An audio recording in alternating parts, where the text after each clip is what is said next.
Mr. David Licauco and Barbie Fortesa's trending ganap sa naganap na GMA Sparkle Night. But before that, if you haven't subscribed yet to my YouTube channel, please don't forget to like, share, and subscribe at hit mo na rin ang notification bell for more showbiz updates.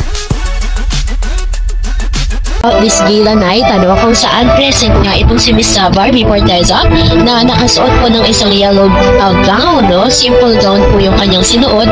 At of course, bago po ang kaganapan ng gabing yan, ay ipinost din ni Miss Barbie Fortesa ang ilan sa mga ganap sa kanyang buhay.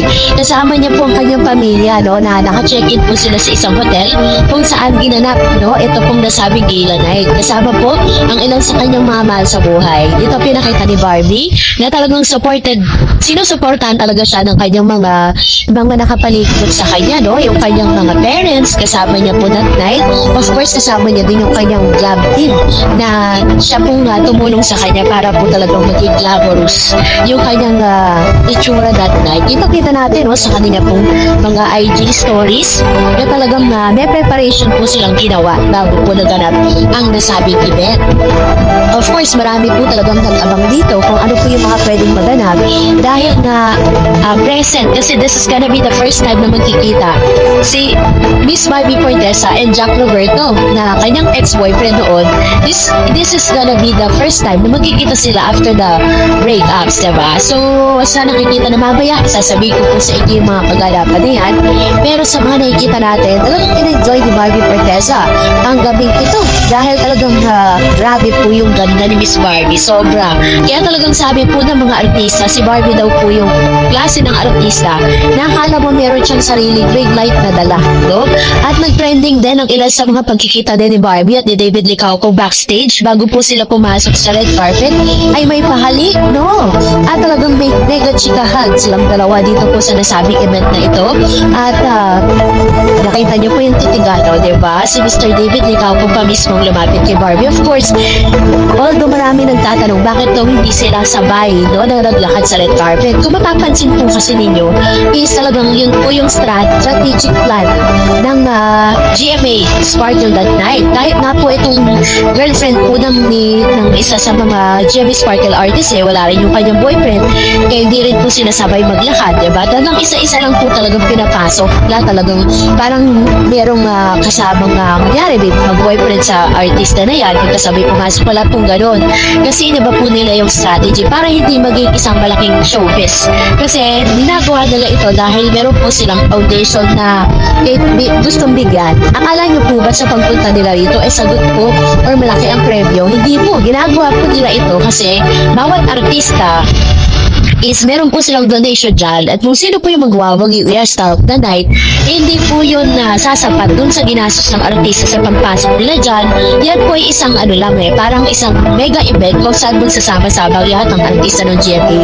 Pero all in all, wala naman po talagang premyong malaki dyan. Hindi naman po talaga sasapat dun sa ginastos nila that night.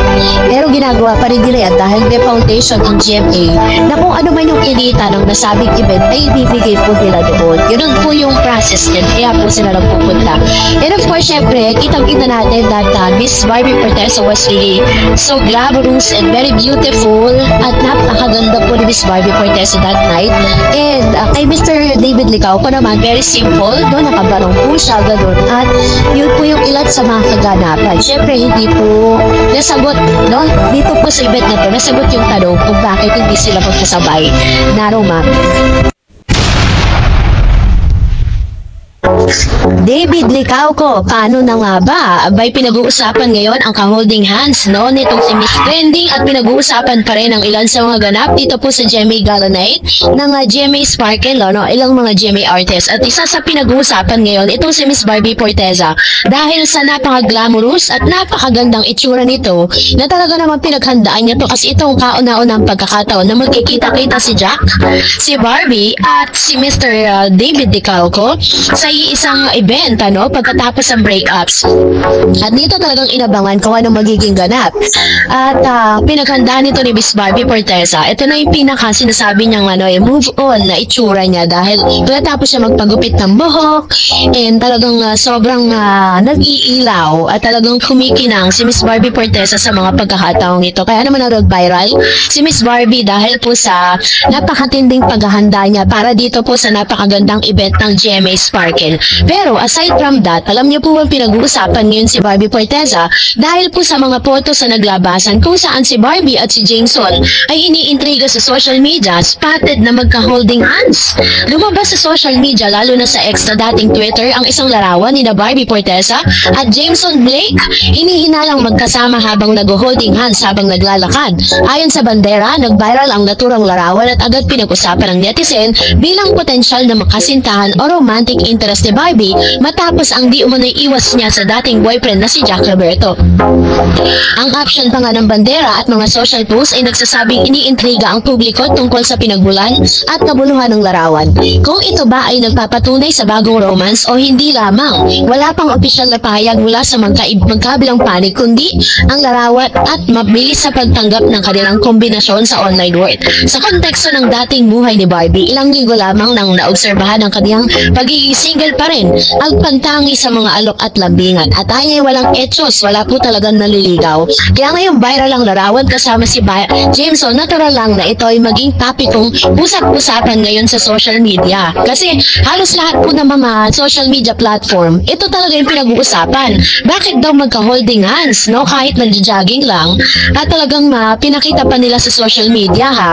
Kaya ayan, maging ang PepPH, Kami.com, Philippine Daily Inquirer, Aremate, lahat na ata ng lahat mo ng online news, yan po ang nilalaman ng balita ngayon. Kasi nga naman nakaka-intriga na bakit kailangan magka-holding hands pa silang dalawa, Kitang-kita nyo naman. Alam nyo po, ganito lang yan. Kung totoo talaga, or para po sa kalinawan ng lahat, kung meron na pong namumuong pag-iibigan between them, hindi po yan magpo-post ng ganyan. Kasi, gusto ko pong ipaalam sa inyo na lahat po na napapanood ninyo at nakikita nyo sa social media ngayon between Jameson Blake at Miss Barbie Forteza, lahat po yan for the showbiz. Dahil, itong si Jameson Blake ay, at saka itong si Miss Barbie Forteza po, napag-usapan sila dyan sa Reddit, sabi, may promo ba? Wala, baka sila nga bagay sila sa isa in Fairview, sabi niya ganun. Obviously, pang promo lang lahat yan. May movie sila, ganyan si Barbie pag may pinopromote siya, ayan. So, ganyan po yung mga speculation patungkol sa isyong ito. Ngayon, syempre, para po lang patunayan sa inyo na wala pong halong etyosan yan, walang halong romantic relationship. Dahil itong si Barbie Forteza at si Mr. Jameson Blake, may ginagawa po silang serye, dito po sa Netflix. Kung hindi nyo pa po natatanong, itong si Miss Barbie Forteza at saka po si Jameson ay kasama po ng isang magaling na actress at comedian na si Miss Eugene Domingo. Meron po silang tinatawag na Kontrabida Academy na ginagawa po ngayon. Ngayon, ang pinagparehas po ng ABS at saka ng GMA in collaboration of these two network, ito po si Jameson Blake. Ayan po yung info. Sabi dyan, Barbie Forteza and Jameson Blake are indeed working on a project together.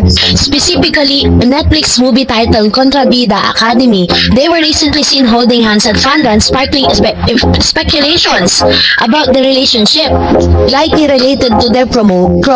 So, wag po tayo mag-isip ng kung ano-ano dyan dahil yan po ay isang mabilis at isa lang po yung malaking promo para sa paparating nilang project together. Ngayon pa lang pinaghahandaan na nila. Kaya wag tayo masyadong malito.